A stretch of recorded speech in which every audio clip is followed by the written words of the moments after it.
Immer wieder werde ich gefragt, ob man noch eine Meldeadresse in Deutschland behalten kann, wenn man ausgewandert ist.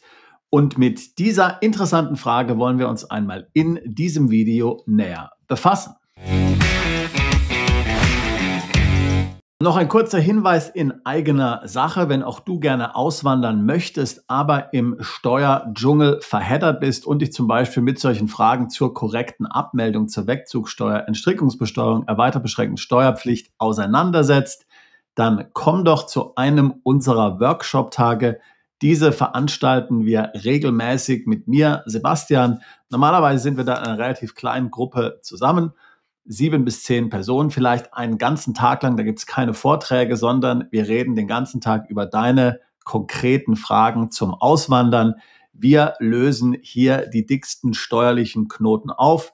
Wir helfen dir, Orientierung zu finden. Und die ganze Gruppe im Raum arbeitet mit ihren persönlichen eigenen Erfahrungen an der Beantwortung deiner Fragen mit.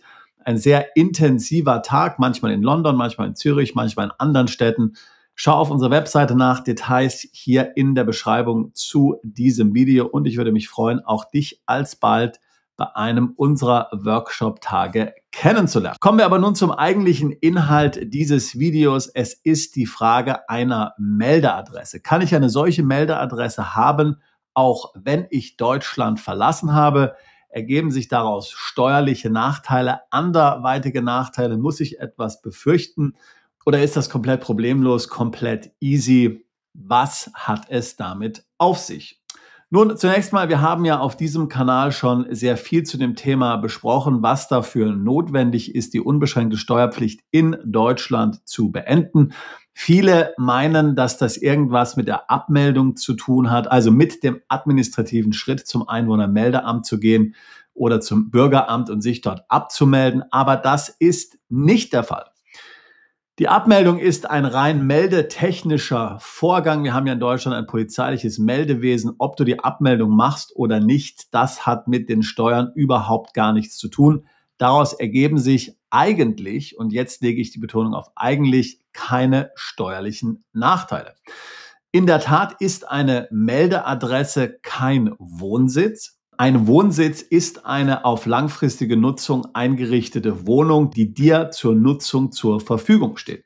Wenn du eine Meldeadresse hast bei einem Verwandten, einem Freund, einem Dienstleister, dann ist das kein Wohnsitz, außer natürlich, es gibt in diesem Haus, in dieser Wohnung einen Wohnsitz, da stehen deine Sachen drin, da hast du deinen Raum, das kannst du langfristig nutzen, das steht dir zur Verfügung, du hast einen Schlüssel etc. pp. Dann wäre es natürlich auch ein Wohnsitz, aber eine reine Postadresse ist kein Wohnsitz. Also eigentlich müsste man sagen, eigentlich dürfte das hier keine steuerlichen Konsequenzen haben. Aber du kannst dir sicherlich schon denken, und das ist ja auch der Hintergrund dieses Videos und das ist ja auch der Grund, warum ich hier so bedächtig frage. Das Ganze kann natürlich auch eine dunkle Seite haben, so möchte ich jetzt mal beschreiben.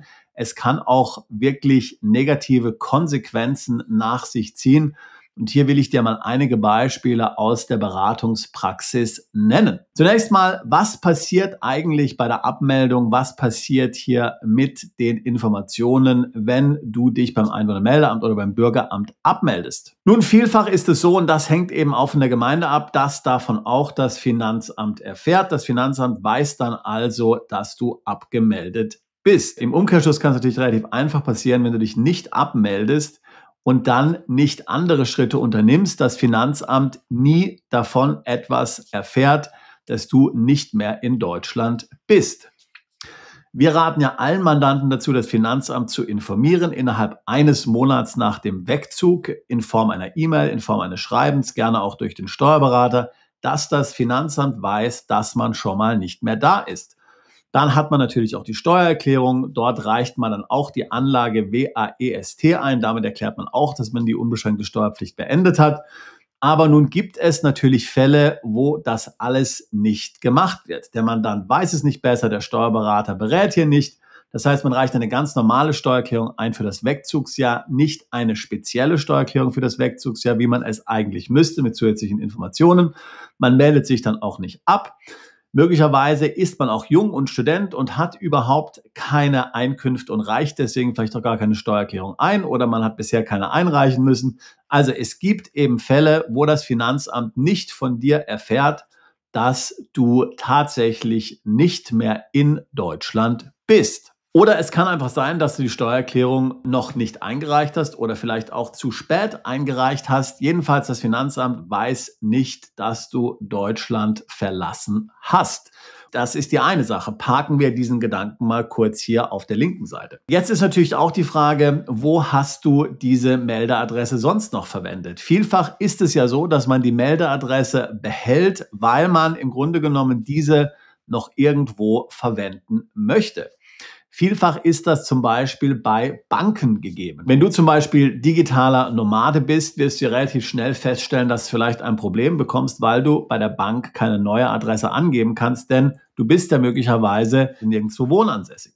Also gibt man eben noch eine deutsche Meldeadresse an. Oder vielleicht hast du noch eine Finanzierung laufen oder vielleicht gibt es irgendwelche beruflichen Gründe, irgendwelche professionellen Gründe, warum diese deutsche Meldung notwendig ist. Wenn man zum Beispiel eine besondere Erlaubnis hat für eine bestimmte Tätigkeit, 34d zum Beispiel, sagen manche, dass es da notwendig sein könnte, noch in Deutschland angemeldet zu bleiben.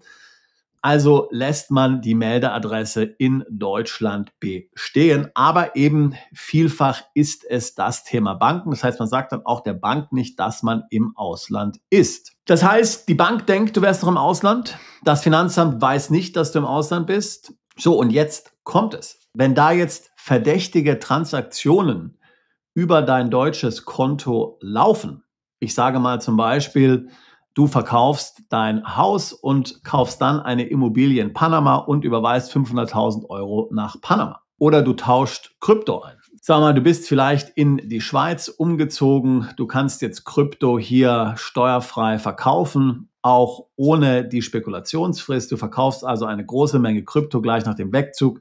Das Geld geht bei dir auf dem Konto ein. Oder es gibt hohe Bargeldabhebungen. Also du hebst jeden Tag einen relativ großen Betrag hier an Euro ab. Zum Beispiel. Also alles, was so in den Augen der Bank hier möglicherweise verdächtig ist und eine Meldung an die Behörden auslösen könnte, vielfach in puncto Geldwäscherei, Compliance gar nicht mal so unbedingt steuern. Wir haben das schon mehrfach bei Mandanten erwähnt. Ich kann mich konkret an 3 Fälle erinnern, von denen ich dir hier kurz berichten möchte, wo genau das passiert ist. Der eine Fall war ein sehr junger Mandant. Er war im Bereich Online-Marketing, Affiliate-Marketing tätig, war da extrem erfolgreich, hat da sehr schnell 5- und 6-stellige Beträge im Monat verdient, hat sein Studium hingeschmissen, ist nach Malta umgezogen, blieb aber in dem ganzen Tohuwabohu noch bei seiner Mutter in Deutschland gemeldet, hat aber tatsächlich nicht mehr in Deutschland gewohnt, hat sich im Grunde auch gar nicht in Deutschland aufgehalten. Und dann hat er hier einige größere Kryptotransaktionen gemacht, die über das deutsche Konto liefen, wo auch noch die Adresse der Mutter hinterlegt war. Er hat hier Krypto über einen Exchange verkauft und dann ging das Geld auf dem deutschen Konto ein. Wenige Tage später stand die Polizei vor der Wohnung der Mutter und hat hier auf den Putz gehauen. Sie haben gesagt, was ist da los? Was sind das für Transaktionen? Hier wohnt jemand, der noch nie eine Steuererklärung eingereicht hat, aber da sind dennoch sehr hohe Beträge, die hier über sein Konto laufen. Alles sehr mysteriös, alles sehr verdächtig. Hier geht es um das Thema Krypto und man wollte also genau wissen, was es damit auf sich hat. Das war natürlich höchst unangenehm, denn du kannst dir vorstellen, was passiert, wenn ihr bei einer älteren Dame die Polizei auftaucht. Da fängt man dann an, drüber zu reden. Es sehen die Nachbarn. Hochnotpeinlich natürlich. Ja, wie gesagt, das Ganze konnte dann aufgeklärt werden. Hätte sich der Mandant hier sofort korrekt abgemeldet, also das heißt beim Einwohneramt abgemeldet und auch das Finanzamt informiert, dass er jetzt im Ausland wohnt und wenn natürlich auch am besten die Buchung gar nicht über das deutsche Konto gelaufen wären, hätte er sich und seiner Mutter diesen ganzen Ärger ersparen können. So, das war der eine Fall, ist tatsächlich so passiert. Ein zweiter Fall, da war der Mandant letztlich innerhalb Deutschlands umgezogen, hatte sich bei der alten Adresse gar nicht abgemeldet und ist dann von der neuen Adresse ins Ausland gezogen und hatte sich dann eben auch von der zweiten deutschen Adresse nicht korrekt bei den Behörden abgemeldet, nicht das Finanzamt über seinen Wegzug informiert. Das war allerdings jemand, der hier schon gearbeitet hat, der einen Job hatte, der normalerweise immer eine Steuererklärung eingereicht hat, der gut verdient hat, und da kam dann auf einmal nichts und das Finanzamt konnte ihn auch nicht erreichen. Man hat mal in sein Konto reingeschaut, hat gesehen, dass da noch größere Dinge drüber laufen, und auch hier ist die Steuerfahndung aufgetaucht, kurioserweise eben bei der ersten Wohnung, die ja noch dem Finanzamt bekannt war, gar nicht mehr der zweiten Wohnung, an die er ja umgezogen war. Auch da gab es dann natürlich helle Aufregung.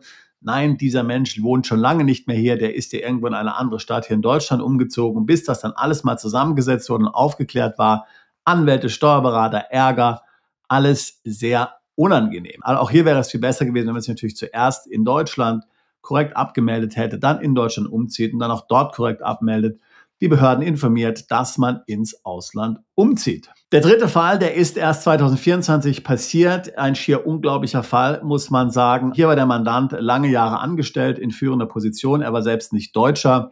Er war EU-Bürger, ist dann in seine EU-Heimat zurückgekehrt, hat auch hier sich nicht wirklich abgemeldet. Hier muss man sagen zusätzlich, dass er die Wohnung nach wie vor gemietet hatte. Allerdings war die Wohnung nicht bewohnbar, denn er hatte schon alles verpackt in Umzugskisten. Und wenn du alles in Umzugskisten verpackst und die Wohnung nicht vermietbar ist, dann ist es tatsächlich so, dass es auch nicht als Wohnsitz gilt. Also steuerlich eigentlich alles in Ordnung. Auch hier gab es dann einige verdächtige Banktransaktionen. Der Mandant hatte ein sehr großes Vermögen hier mit Bitcoin aufgebaut in den letzten Jahren. Es gab hier einige sehr hohe Verkäufe und auch hier einige Bargeschäfte, die hier gelaufen sind. Zusätzlich muss man sagen, dass es ja auch noch einige Reisen nach Russland gab. Und da war es dann tatsächlich so, dass hier die Polizei mit Durchsuchungsbefehl angekommen ist, die Tür der Wohnung eingestoßen hat und die Wohnung durchsucht hat. Ja? Und dort dann hier natürlich niemanden gefunden hat.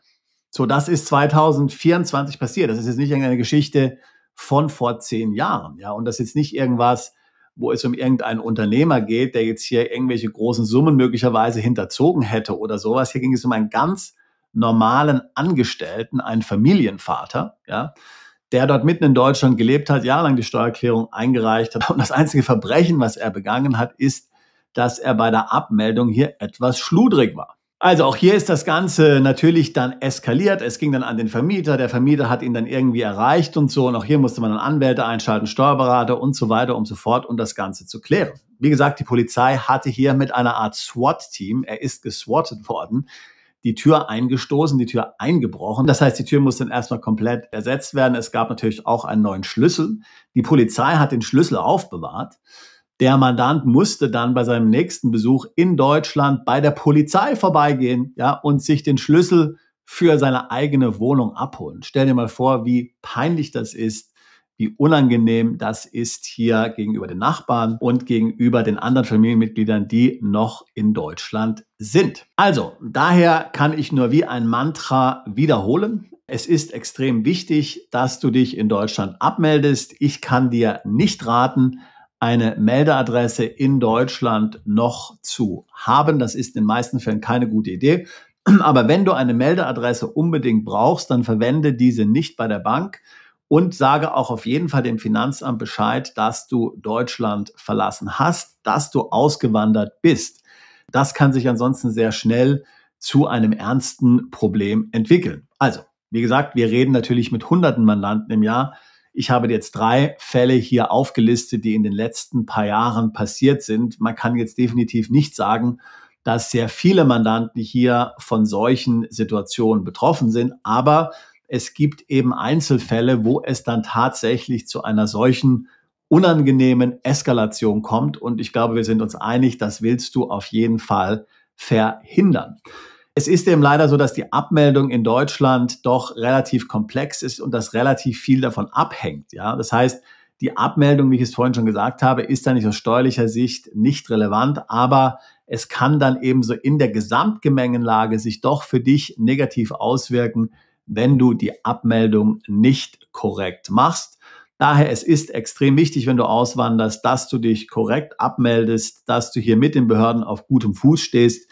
Ich kann dir hier auf keinen Fall empfehlen, auf Krawall zu gehen. Ich würde hier kooperativ sein mit den Behörden. Das ist das, was am besten funktioniert. Ich würde sogar sagen, dass du mit einigermaßen offenen Karten spielst, mit offenem Visier. Ich glaube nicht, dass du hier groß was verstecken musst. Du musst davon ausgehen, dass du nach der Auswanderung ja noch einige Jahre mit dem Finanzamt zu tun hast, bis dann mal alle Steuererklärungen eingereicht sind, bis dann mal alles erledigt ist, bis du mal die Steuerbescheide erhalten hast, kann es ja durchaus noch 2, 3 Jahre dauern. Das heißt, es ist wichtig, das richtig zu machen in deinem eigenen Interesse und im Interesse deiner Familie. Wenn das Themen sind, die auch dich bewegen, dann würde ich mich freuen, mit dir ein Beratungsgespräch zu führen. Link dazu packe ich hier in die Beschreibung dieses Videos mit hinein. Wie du schon sehen kannst, verfügen wir über extrem viel praktische Erfahrung. Wir helfen seit fast 20 Jahren Mandanten dabei, auszuwandern, sich im Ausland steuerlich zu optimieren, die Abmeldung in Deutschland korrekt zu machen und so Probleme mit den deutschen Behörden zu vermeiden. Ich würde mich freuen, auch dich alsbald zu unserer Mandantschaft zählen zu können. Bist du Unternehmer, Freiberufler oder Investor? Zieht es dich schon lange ins Ausland? Mach heute den ersten konkreten Schritt in eine Zukunft mit mehr Geld und mehr Freiheit. Buche ein Beratungsgespräch mit Sebastian und seinen Kollegen. Unsere Kanzlei unterstützt Mandanten wie dich dabei, deine Steuerlast legal zu reduzieren, Vermögen aufzubauen und zu schützen und deine persönliche Freiheit zu maximieren. Profitiere jetzt von unserem Fachwissen und unserem Netzwerk. Gehe zu mandatierung.com und werde Mandant unserer Kanzlei.